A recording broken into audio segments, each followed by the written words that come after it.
This story coming from our sender, John Matthew. In the year 1970s, in the rural Ohio, USA.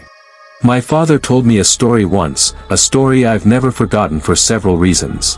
It was the first story he ever told me as a child, and it was about how my grandfather died. But honestly, that isn't the main reason it stuck with me. You hear stories on TV, or sometimes you overhear something in a public place. People talk about ghosts and aliens, and you think to yourself, that ain't real. They're making it up, or they're mistaken, or they're crazy, or something like that. You just can't believe it. That is, until something happens.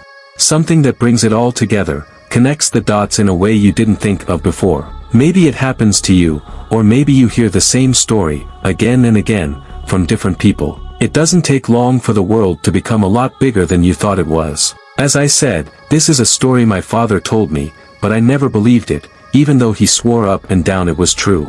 It wasn't until I started clicking around the internet that I started to believe. I began to hear other stories just like the one my father told me. It didn't take me long to believe after that. That's not what my father called it, of course. He's never used the internet in his life. He wouldn't know what the online community had taken to calling it.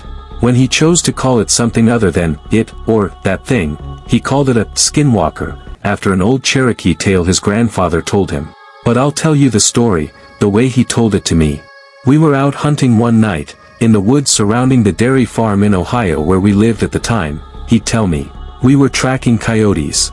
We'd kill them for $50 a skin. They'd kill calves sometimes.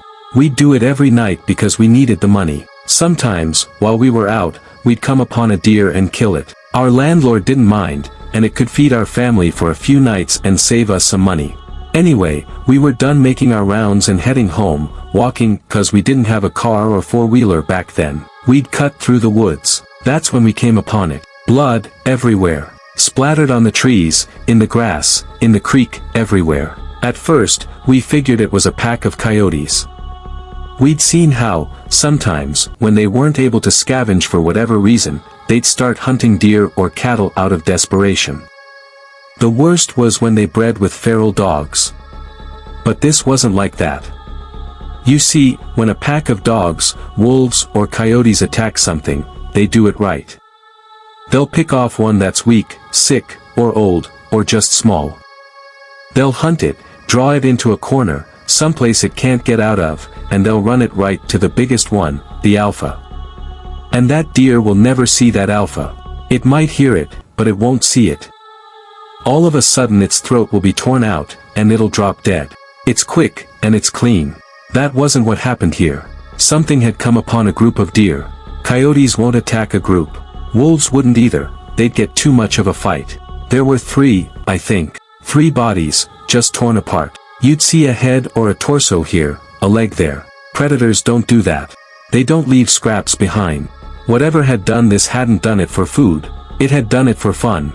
But we didn't know that at the time, of course. We just saw a bunch of carcasses and figured it's something we had to take care of. I remember my dad telling me to go home, that he thought it was the work of a pack of feral dogs. But I wasn't leaving him, and I damn sure wasn't hiking through 2 miles of woods alone, in the dark, with nothing but a .22 and a pocket knife. I was only 13 at the time, so a .22 rifle was the only gun I could reliably use. Dad had the shotgun, and I wasn't going anywhere without it or him. It took me a while to convince him, but finally we began tracking whatever did that. It wasn't hard either, we just followed the blood. Either that thing bled a deer before it got away, or it dragged one for a mile. I don't know. What I do know is that I'd never seen my dad scared before that night. We started hearing the most horrible sounds. Now, I've been in a lot of woods in my life, and I've been all over the world, but I ain't never heard noises like I heard that night. I heard things screaming. I heard deer, fox, rabbits, raccoons, and birds, all of them afraid of something and hightailing it. Keep in mind, this is maybe 12 or 1 o'clock in the morning. Except for the fox and some birds, nothing was supposed to be awake at that hour. But they weren't just awake, mind you, they were on the run. That night, I saw flocks of birds flying straight into trees trying to escape something. We came upon a pack of coyotes, and nearly shot a couple thinking they had their eyes on us, but then we saw they were running from someone, not toward us. They didn't even notice us and went right past. Then some deer did the same. Then some rabbits, squirrels, and foxes. Even a couple of wild hogs. These critters were supposed to be hunting each other, and the only thing they cared about was getting as far away from there as possible.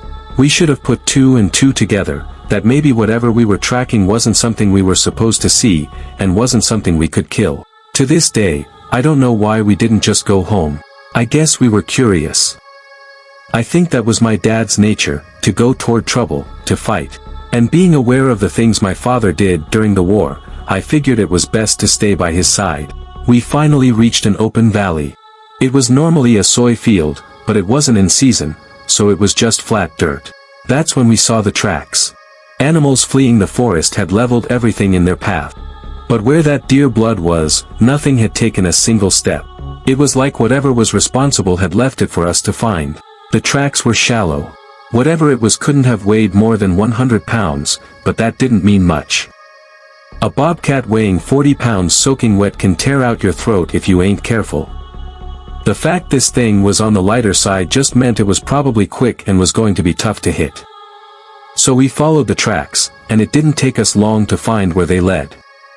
There's an old schoolhouse that sits on the top of a hill. Half of it had been ripped out by a tornado, but nobody lived there, not for a long time. Sometimes we caught homeless people in there, or drug addicts looking for a safe place to shoot up. We figured maybe that was it. Maybe it was some sick kid riding a high. But we didn't think that for long. When we got to within 50 yards, we heard a noise. A sort of screech made up of 2 different sounds. One was high-pitched, and another was a low growl.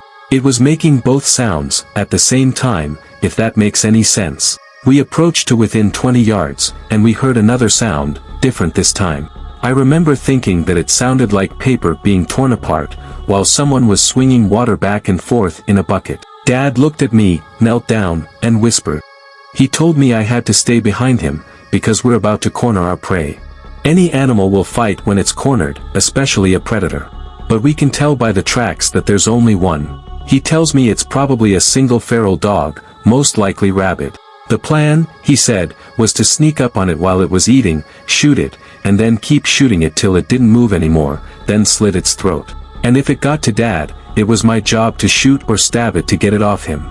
So he walked up with me right behind him, just a tad to his side, so I can see what it is. I wish to this day I hadn't. It was leaning over a carcass, tearing off its flesh, and throwing what it didn't nibble at aside. There was blood all over the brick, glistening in the moonlight. It was pale white and looked a little like a man, but not quite human. It had arms and legs like ours, but it sat like a monkey, hunched over. And its hands weren't normal, it had long fingers with claws at the end. So we saw that, and my dad hesitated. He wasn't about to fire at a person. So he cleared his throat to try and get it to turn around. I swear to God Almighty, all the noise just ceased in an instant. I ain't ever heard true silence before that, and never again afterward. But for 2 seconds, nothing made any noise. And I mean nothing.